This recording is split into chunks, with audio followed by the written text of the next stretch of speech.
Game প্লেটা আর আগের মতো নেই। আগের মতো কেউ গ্রুপে এসে বিগ ফ্যানও বলে না। আগের মতো আমার বন্ধু বান্ধবগুলো এখন গেমও খেলে না। সবাই ব্যস্ত তার নিজের লাইফ নিয়ে। অথচ আমি এখন এই গেমটাকে ছাড়তে পারলাম না, কারণ এই গেমের সাথে জড়িয়ে আছে আমার 6 বছরের ভালোবাসা, কত আরও আবেগ। কতই না খেলেছি এই গেমটা। সেই একটা দিন ছিল 2022 লকডাউন এরিয়া।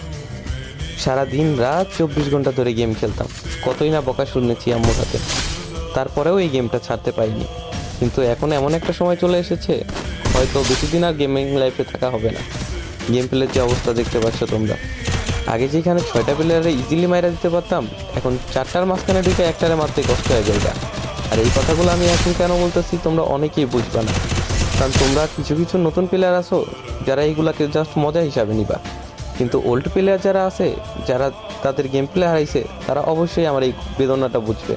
তারা আমার কষ্ট বুঝবে, কারণ তারা জানে একটা প্লেয়ারের গেম প্লে ডাউন হলে তার কত পরিমাণ খারাপ লাগে।